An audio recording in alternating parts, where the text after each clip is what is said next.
Время новостей на канале Абаза. В студии Марина Будба. Здравствуйте. Сегодня в выпуске.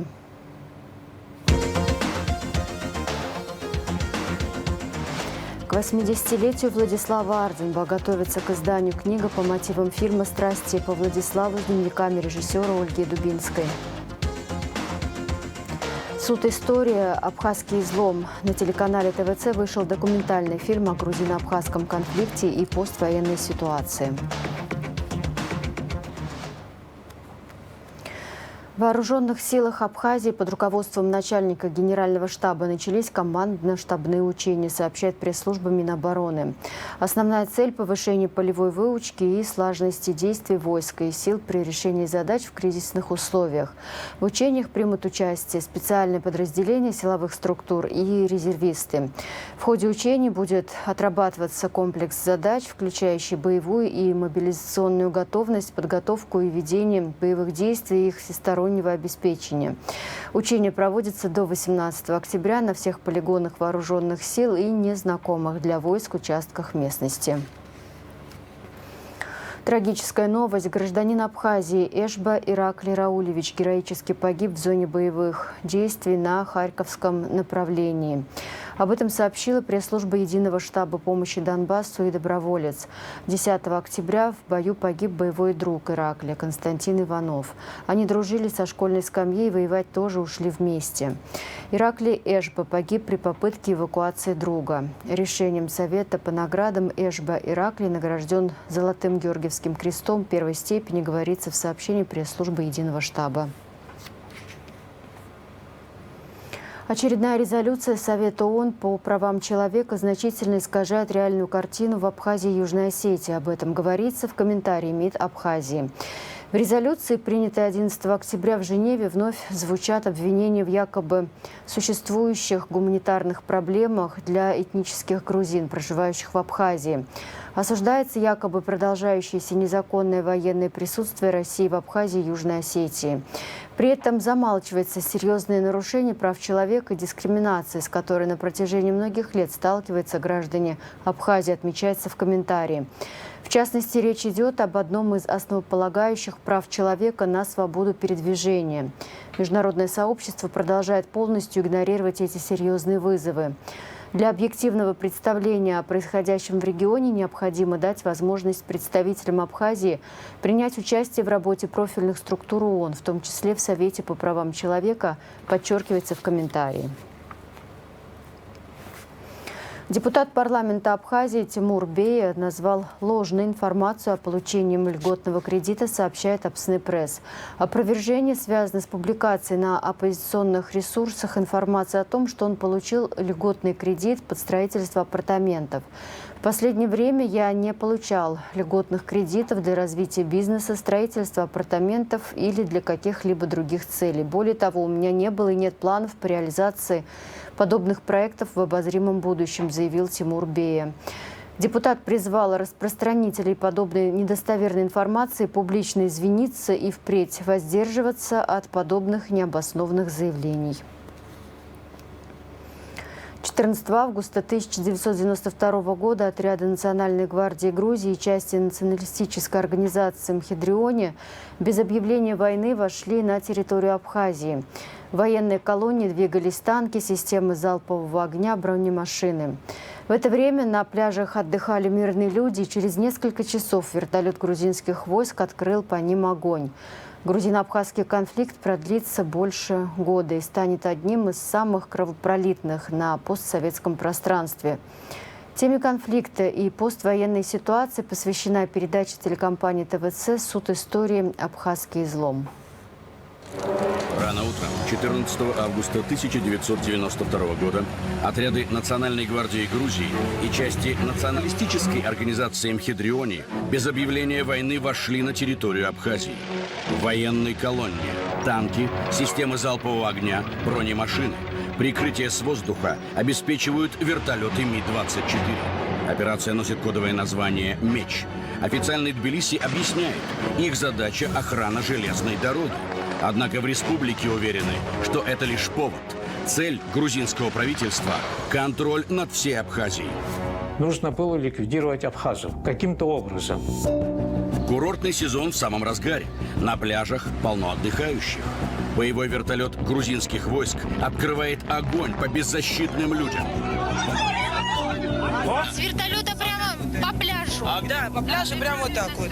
На войне, к сожалению, уже там человек теряет человеческое лицо. Без меня огонь не открывать из банок Грузино-абхазский конфликт продлится больше года и станет одним из самых кровопролитных на постсоветском пространстве. Война войной, можно воевать, но как может? Скеду было 90 лет. Уже там на волки, наверное, бегают. Потому что люди что не живут. Кому и зачем потребовалось поссорить два кавказских народа? Так, приготовились? Приготовились? Раз, два, три!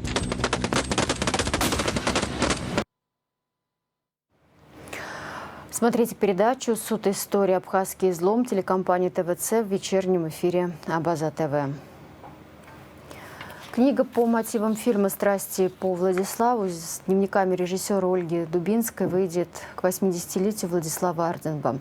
Автор идеи проекта – народный артист Абхазии Кисау Хакба. Над книгой работают супруг Ольги Дубинской, драматург Дмитрий Минчонок, общественный и государственный деятель Геннадий Алами. Подробности в репортаже Леоноры Гилаян. Ольга Дубинская была российским и абхазским режиссером-документалистом. Фотохудожник, поэт, журналист, продюсер. Она указом Владислава Арденба получила абхазское гражданство и высший орден Республики Абхазии Ахц-Апча. Созданный ею фильм про Владислава Арденба «Страсти по Владиславу» считается самым точным и проникновенным фильмом про основателя современного абхазского государства. Теперь, спустя 12 лет после премьеры фильма и ухода из жизни его режиссера, творческая команда работает над книгой по мотивам кино и в целом работы Ольги в Абхазии. Главная команда – это команда Владислава Арденба. Это книга, которая готовится к его 80-летию. И самое главное, что в ней принимают участие самые лучшие поэты Абхазии. Это прежде всего редактор-составитель и автор текстов Геннадий Алами. Кисау Хакба, который был с самого начала появления Ольги Дубинской в Сухуми и в Абхазии. Ну и самое главное, что это будут дневники Ольги. Это будет все ее литературное наследие. И, что особенно для меня важно, литературная запись фильма «Страсти по Владиславу». Потому что превратить фильм, который, на мой взгляд, это шедевр, друзья говорят, лучше, пронзительнее этого фильма так и не было создано, это объективно. Дмитрий рассказывает, что в книгу войдут также достаточно смешные по форме, хоть и очень сложные и важные по содержанию эпизоды из деятельности Ольги по прорыву культурной и информационной блокады вокруг Абхазии в 90-е. Как Ольга провозила абхазский театр, ее первую любовь, с советскими паспортами в 1999 году. Россия уже существует 9 лет. Все только на иностранных паспортах. То есть с несуществующими паспортами несуществующей страны Ольга провезла всю труппу абхазского театра в Болгарию на международный фестиваль. Тогда это была культурная столица Европы, древний город Пловдив, сцена на Краштопыт. И таких анекдотов, точнее таких маленьких, но это был вообще-то подвиг. Она решала это напрямую с руководителем тогдашней погранслужбы, генералом, кажется, Ивановым. Я сейчас боюсь напутать. И вот из таких маленьких историй, которые вообще-то были частью одного большого подвига, будет складываться эта книга. Я там тоже как-то скромно участвую. Но вот главное это Геннадий Алами, Кисау Хакба и все друзья. Возвращаясь к фильму «Страсти по Владиславу», Дмитрий Минчонок отмечает, что актуальность кино подтверждается тем, как часто сегодня в социальных сетях можно встретить короткие ролики с яркими цитатами из фильма, а значит, кино получилось вне времени. Везде по интернету гуляет фраза генерала Кабахи: «Они знали, куда им бежать, мы знали, куда нам идти». Фраза Гули Кичба, председатель движения матери Абхазии: «Смерть каждого из наших мальчиков стрелой вонзалась ему в грудь». Это все, что сделала Ольга. Она вытащила эти слова. И это лучшее доказательство того, что фильм не устарел. А значит, фильм вечный, и дело ее продолжается. Поэтому я буду пытаться, это самое сложное, сделать литературную запись. Рассказ о том, как Ольга снимала фильм «Страсти по Владиславу», с кем она разговаривала, через какие тернии проходила там в Москве, чтобы этот фильм показали, потому что мы начинали снимать все равно тогда, Владислава уже не было, но когда и Абхазия имела слишком много, если даже уже не внешних врагов, то такой скепсис. А что они могут? А как они распорядятся своей свободой? В принципе, этот же вопрос и остается. А как мы распорядились? Ольга гражданка Абхазии, я как ее супруг тоже, мое сердце осталось, не половина целиком, сердце нашей дочери здесь, в Абхазии. Тоже вопрос, всегда задаю вопрос, как мы распорядились нашей свободой. Это вопрос дьявольский, который дается от Бога, но решает на него всегда ответ находит почему-то только противник человеческий. Но книга про сложности, про то, что любой путь к свету – это подвиг. И, к сожалению, чаще всего он заканчивается трагедией. Издание книги планируется к 80-летию первого президента Абхазии Владислава Ардзинба в мае следующего года. Элеонора Гилаян, Инала Гухава, Абаза ТВ. Московский государственный институт международных отношений МИД России отмечает 80-летие. МГИМО по праву считается одним из флагманов российских вузов и является символом высочайшего качества дипломатического образования. Об этом, в частности, говорится в поздравлении ректора АГУ, доктора физико-математических наук академика РАЭНа Олегу Гвараме, своему коллеге, ректору МГИМО, почетному доктору АГУ, академику РАНа Анатолию Туркунову. В 2003 году в АГУ была введена специальность международные отношения, открыта кафедра истории и теории международных отношений. 12 профессоров и доцентов МГИМО, которые приехали в Абхазию, оказали неоценимую помощь и поддержку в организации учебно-научного процесса. Отрадно отметить, что среди многих тысяч студентов из разных стран в вашем вузе обучаются и граждане Абхазии, а в Абхазском университете открывается школа МГИМО. Олегу Гвараме пожелал Анатолию Туркунову и всему коллективу МГИМО дальнейших успехов, новых достижений, всего самого доброго.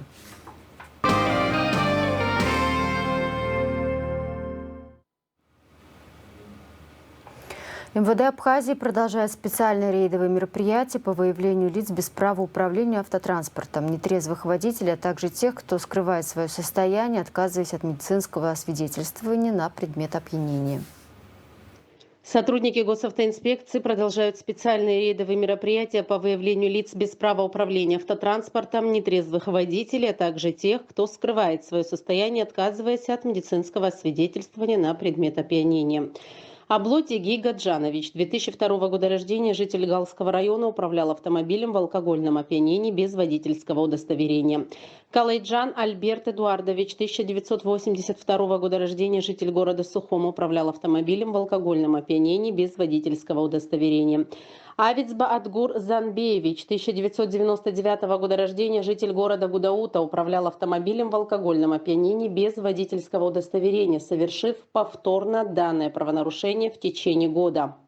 Сацба Алик Вадикович, 1976 года рождения, житель Чемчирского района, управлял автомобилем в алкогольном опьянении. Таня Иракли Юрьевич, 2000 года рождения, житель города Чемчира, управлял автомобилем в алкогольном опьянении. Гудаля Гурам Шамилевич, 1971 года рождения, житель города Сухом, управлял автомобилем в алкогольном опьянении. Искандарян Арсен Андроникович, 1987 года рождения, житель города Сухом, управлял автомобилем в алкогольном опьянении. Элерджи Тенгиз Тамазович, 1977 года рождения, житель города Чемчира, управлял автомобилем в алкогольном опьянении.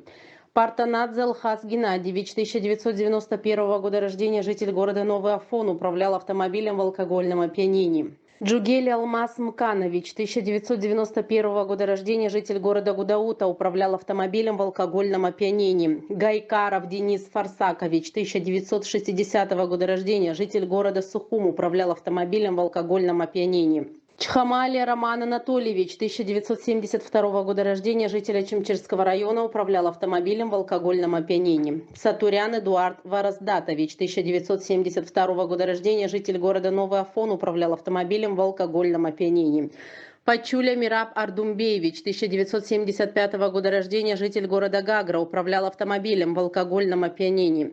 Габле Тимур Зурабович, 1991 года рождения, житель города Сухум, отказался от медосвидетельствования на предмет потребления нарковеществ.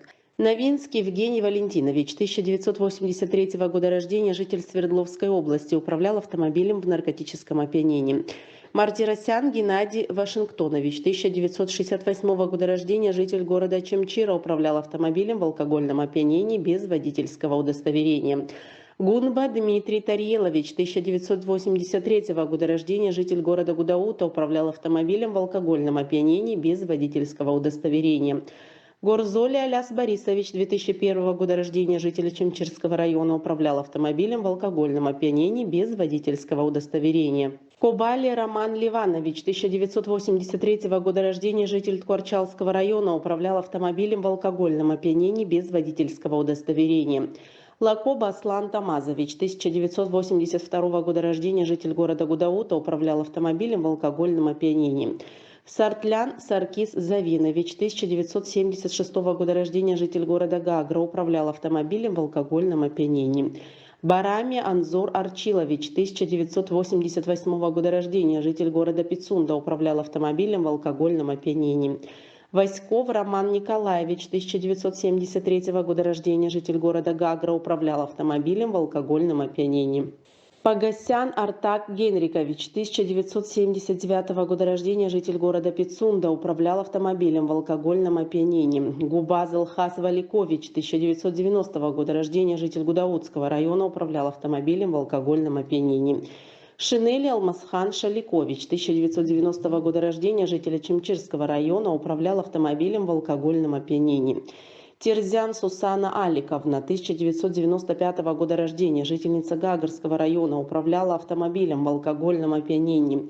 Кудряшов Валерий Николаевич, 1980 года рождения, житель Республики Татарстан, управлял автомобилем в алкогольном опьянении.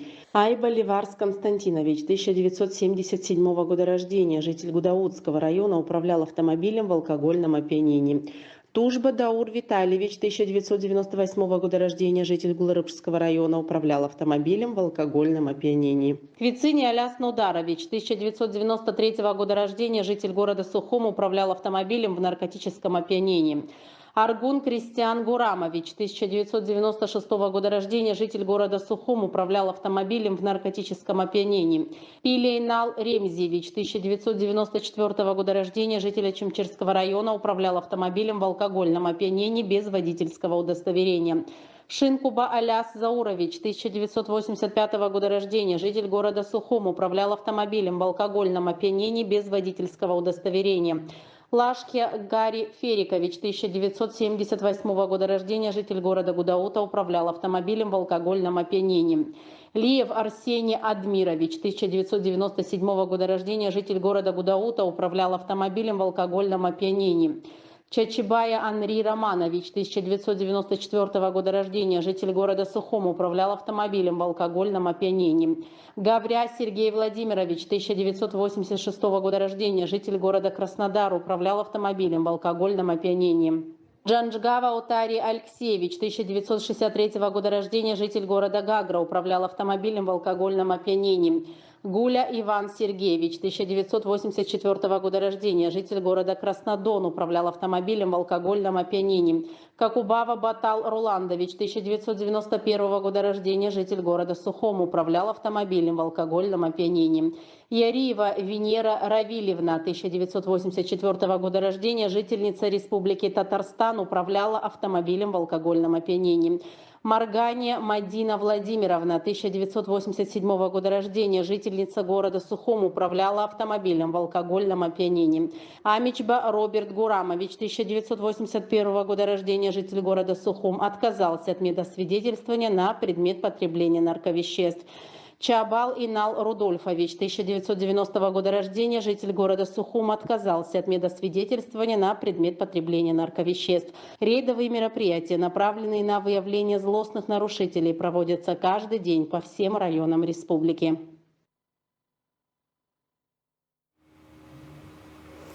В Восточной Абхазии проведут стерилизацию животных. Врачи из Новосибирска в рамках акции «Цивилизация за стерилизацию» готовы прооперировать более 200 животных.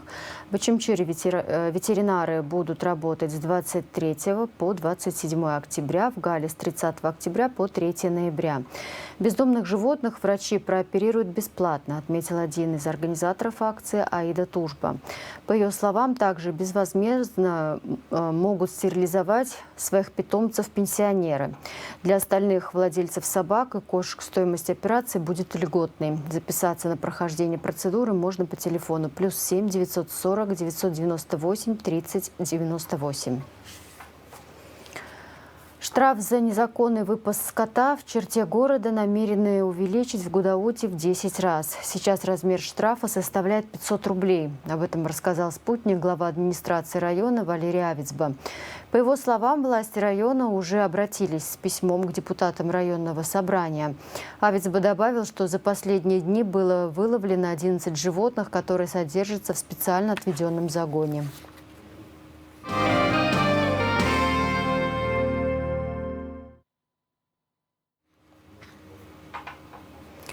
К новостям культуры. Русдрам стал лауреатом международного фестиваля «Русская комедия» в Ростове-на-Дону, сообщил на своей странице в социальной сети Facebook гендиректор театра Ираклий Хиндба. Спектакль «Пастух Махас» получил сразу 4 награды в нескольких престижных номинациях.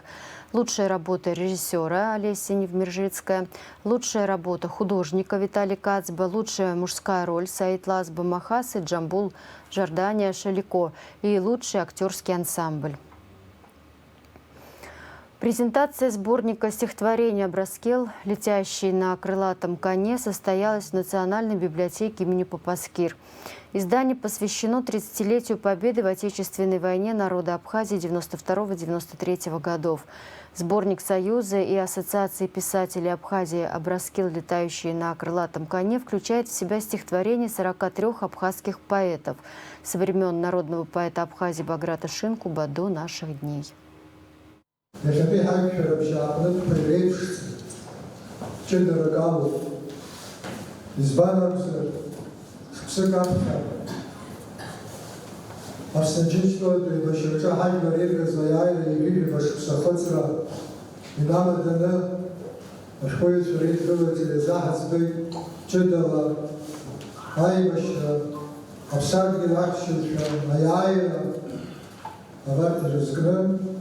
Чудала агирал корейска тыжи. Абри хагилагала хабшкирала исмех хуспа акли изламу Аллах коллегатра машкоича ассоциация Абхара Юрида Агала яраснак ядгали машпор хагиртуа табхади адайкатке усунур Снашкоить в Редгале, снашкоить в ассоциации Петрежиспа. Ари Ана Гурё, Хара и Кахсел Ацмозерке, Тохат культура Ана Цаурача, литературача, Хан и Сухарнехаца, вы Ауса Зергалюшки. Ахара, здесь Харисках Гурё, Раха, Рус Мацхо Шахо Халам Гази Труи Агенерал Русигора Цию Ахан Ашпоиц Рейгулы Ашпоиц Ассоциации Арчара Прилаза Апавиге Иролу Апаэтша Рах Ей Накулазо Абдешпон Зенза Зигири Хау Курала Баграчин Бенеркна Зигири Цбзо Хонза, Васала, Ишкау, Амала, Память, Ламумпа, Муси, Хабайцбули, Хацей, и Брики, Первозрастаху. Обсадил Хакарцей, Ашпоевич, Апсуа, идеология Зырхо, Яхарчана Хархо Росбан, Шебзыргулос, Ахатрапа, Рцейчи. Инали Пан, Шалу Борис Бле Виталия Машин Алексей Ргун Рухшара Адгури Налипа Бзак Бле Ислана Маршан Батал Ргун Епшикос, Хацнамарха, Рыст, Рыбадолана, Амсад, Гелахчарыча, Хемецон, Курхацаралаге, Элхакурцы. Репортаж Фаины Мато с презентацией поэтического сборника смотрите после выпуска новостей в рубрике «Амшахтес». Вышел в свет сборник стихотворений для детей «Ашхыц. Пчела» Анатолия Лагула, абхазского поэта и писателя, лауреата государственных премий имени Дмитрия Гуля и имени Таифа Аджба. В новом издании поэт предлагает вниманию детей стихи, посвященные животным, птицам, их маленьким друзьям и любимому абхазскому языку. Сборник, включающий в себя 24 стихотворения, издан в Сухуми тиражом 500 экземпляров, сообщает Апснепресс. Анонс предстоящих событий. 16 октября в Доме Москвы в Сухуми откроется 3-я международная межвузовская образовательная выставка. В этот день состоится международная научно-практическая конференция на тему «Практика культурно-образовательного партнерства в области общего, среднего, профессионального и высшего образования. Текущее состояние и дальнейшие перспективы». Запланированы стендовые презентации ведущих российских вузов и Абхазского государственного университета, лекции, мастер-классы. Участникам выставки предоставляется возможность пообщаться с представителями вузов и получить подробную информацию о программах обучения и условиях поступления. Мероприятие проводит представительство Россотрудничества в Абхазии. Новые изделия из старых вещей можно будет увидеть и приобрести на показе 15 октября. Мероприятие в рамках проекта «Новая жизнь старых вещей» продолжение состоится в ЖК «Акватория» в Сухуми по улице Читанава, 13. Это экопроект команды Colors of Nation. Он был запущен совместно со Всемирным Абхазо-Абазинским конгрессом в 2021 году. Участники проекта собрали старый джинс и использовали его в качестве декора сцены для перформанса. Во время представления на сцене танцевала балерина в белой пачке, обвешанная краской. Капли краски, пролитые во время танца, символизировали мусор, который мы за собой оставляем, отмечается в пресс-релизе организаторов. Затем джинс с каплями краски раздали дизайнерам, и они дали ему новую жизнь. В дефиле примут участие непрофессиональные модели, а обычные девушки. Среди них будут модели с ограниченными возможностями здоровья, а все вырученные от продажи средства передадут в культурно-благотворительный фонд Ашана.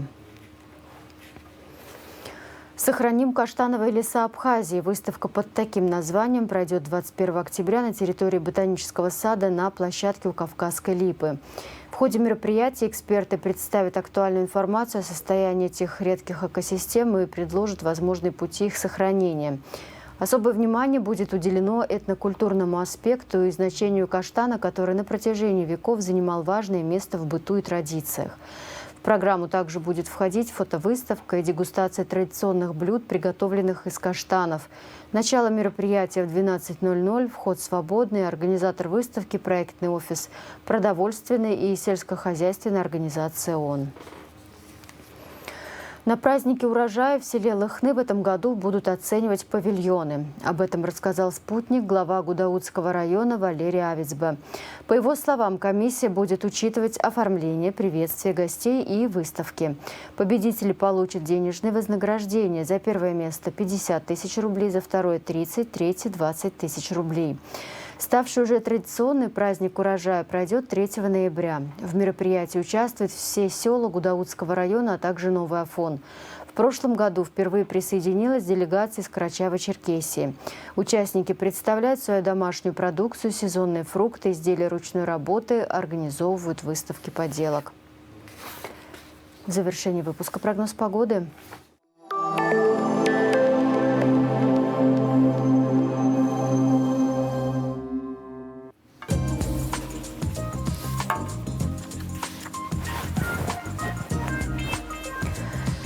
15 октября в Абхазии облачная с прояснениями погоды, местами возможны кратковременные осадки. Атмосферное давление 763 миллиметра ртутного столба. Ветер слабо умеренный 2,7 метров в секунду, местами с порывами до 10 метров в секунду. Температура воздуха ночью 11-16, днем 16-21. Температура морской воды плюс 22. Относительная влажность воздуха 70-90%.